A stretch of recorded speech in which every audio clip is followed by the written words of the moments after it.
केवल ज्ञान ही है जो कहीं भी किसी भी समय व्यक्ति का साथ नहीं छोड़ता।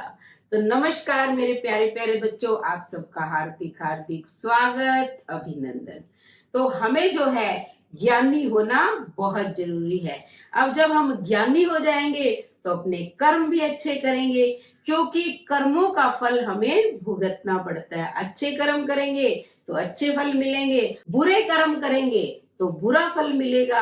इसलिए हम ऐसे कर्म करें कि हम अपने साथ साथ अपने पूर्वजों का भी उद्धार कर सके। एक बार की बात है, एक भाव शर्मा नामक ब्राह्मण था। देखो, ब्राह्मण के घर उसने जन्म लिया, लेकिन उसकी बुद्धि जो थी वो भ्रष्ट हो चुकी थी। मांस खाता था, मदिरा पीता था, जुआ खेलता था, यानी कि हर बुराई उसके अंदर मौजूद थी। एक दिन उसने इतनी शराब पी कि उसकी मृत्यु हो गई और वो बन गया एक ताड़ का पेड़। क्योंकि हमारी भारतीय संस्कृति पुनर्जन्म में विश्वास करती है और ये सत्य भी है, हर व्यक्ति का पुनर्जन्म होता है। तो वो ताड़ का पेड़ बन गया और उसी पेड़ की घनी छाया के अंदर ब्रह्म राक्षस भाव को प्राप्त हुए कोई पति पत्नी वहां रहते थे। तो ये पति पत्नी की पूर्व जन्म की घटना क्या है? ये दोनों भी ब्राह्मण परिवार से थे। पति बड़ा विद्वान था, वेदों का पारंगत था, यानी कि प्रकांड विद्वत्ता उसने हासिल कर रखी थी वेदों और शास्त्रों का अध्ययन करके। लेकिन लालची प्रवृत्ति का था। पत्नी का नाम जो था वो कुमति था, वो बुरे आचरण वाली थी। दोनों पति पत्नी मिलकर जो है इतना दान लेते थे, बस पूछो ही नहीं। जो व्यक्ति देने के योग्य नहीं था उससे भी दान ले लेते थे। ब्राह्मण को लालची वृत्ति का नहीं होना चाहिए। और बेटा, जो ये दान होता है ना, ये तो बहुत ही बुरा है। दान लेना नहीं चाहिए, देना चाहिए। जितना हो सके आप दो। ब्राह्मण के घर भी अगर आपने जन्म लिया है, अगर आप दान लेते भी हो तो उससे 4 गुना अधिक दान कर दिया करो, वरना बहुत बुरी गति जो है व्यक्ति की होती है। तो वो भी इसी प्रकार दान लेते थे। जिनके पास क्षमता नहीं होती थी उनसे भी ले लेते थे। आपको पता है, जिसने जन्म लिया, मृत्यु तो एक दिन आनी ही आनी है। उन दोनों की भी मृत्यु हो गई और वो क्या बन गए? ब्रह्म राक्षस। पति पत्नी दोनों उसी ताड़ के वृक्ष के नीचे बैठे हुए। एक दिन पत्नी इतनी परेशान हो गई। आपको पता है, राक्षस योनि के अंदर क्या खाने पीने को मिलता है? कुछ नहीं मिलता। इसलिए वो परेशान होकर अपने पति से पूछने लगी कि हे पति देव, कोई ऐसा उपाय बताइए कि जिससे हमें इस राक्षस योनि से छुटकारा मिले। तब ब्राह्मण ने कहा कि ब्रह्म तत्व के उपदेश, अध्यात्म विद्या के विचार और कर्म विधि के ज्ञान के बिना हमें इस संकट से छुटकारा नहीं मिल सकता। तो पहले जमाने के अंदर संस्कृत बोली जाती थी, उसकी पत्नी भी संस्कृत जानती थी। राक्षस है तो क्या हुआ?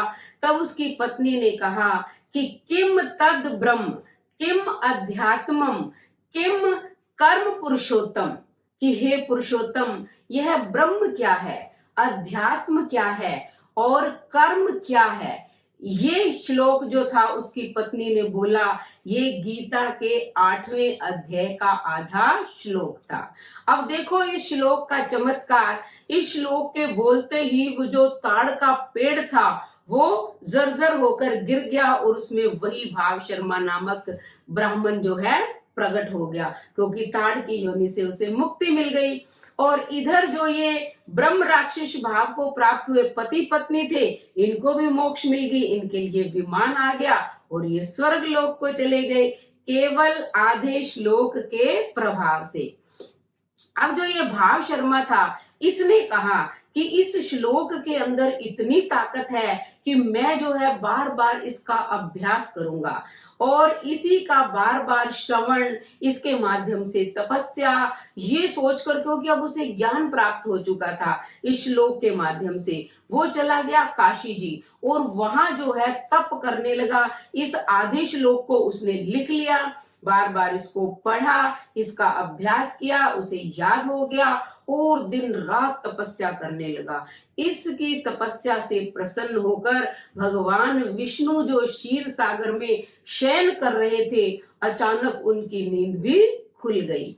तब भगवती लक्ष्मी, जो हमेशा भगवान विष्णु के चरण दबाती रहती है, उसने पूछा कि प्रभु आप अचानक जाग कैसे गए। तो उन्होंने बताया कि देवी, इस समय काशी में भाव शर्मा नामक जो मेरा भक्त है वो कठोर तपस्या कर रहा है, गीता के आधे श्लोक का बार बार जो है वाचन कर रहा है, यानी कि बोल रहा है। लक्ष्मी ने पूछा कि अब आप क्या करोगे। कहते हैं कि अब मैं प्रकट होऊंगा उसके सामने, उसे वरदान देने के लिए जा रहा हूँ। देखो, तो भगवान ने स्वयं जो है उसके सामने प्रत्यक्ष प्रकट होकर उससे पूछा कि पुत्र मांगो, क्या वरदान मांगते हो। तो भाव शर्मा ने क्या वरदान मांगा होगा, ये लक्ष्मी देवी का प्रश्न था। उसने पूछा कि आप प्रभु क्या वरदान दोगे। तो भगवान ने कहा कि देवी, जो मेरे भक्त होते हैं उन्हें संसारिक किसी चीज की कामना नहीं रह जाती है, फिर वो केवल मेरी भक्ति या मोक्ष ही मांगते हैं और कुछ नहीं मांगते। तो भाव शर्मा ने भी क्या मांगा कि हे प्रभु, अगर आप मुझ पर प्रसन्न हैं तो सबसे पहले तो मेरे इस शरीर से मुझे मुक्ति दिलाइए, और उसके बाद जितने भी मेरे पितर लोग हैं जो कि नरक की यातना भोग रहे हैं, आप उन्हें भी मोक्ष दिला दीजिए, यानी कि मुक्त कर दीजिए उस यातना से। तो देखो बेटा, एक आधे श्लोक के श्रवण और वाचन से, यानी कि सुनने और बोलने से कितने लोगों का उद्धार हो गया।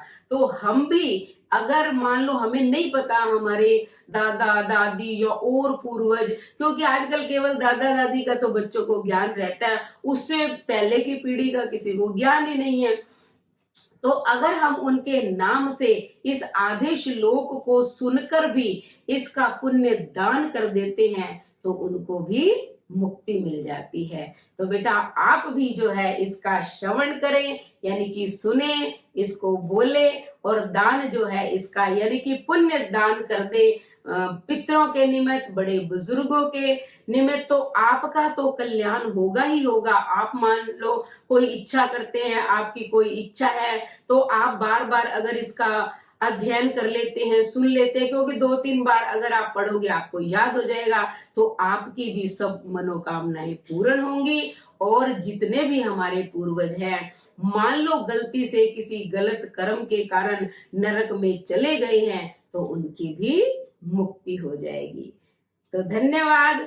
अगर आपको ये मेरे विचार अच्छे लगे हैं तो आप जो है फटाफट चैनल को सब्सक्राइब करें, लाइक करें, शेयर करें, कमेंट करें और बेल आइकन के बटन को दबाना, ताकि इसी प्रकार की अच्छी अच्छी बातें जो है मैं आपको वीडियो के माध्यम से बता सकूं और उसका नोटिफिकेशन सबसे पहले आपको मिले।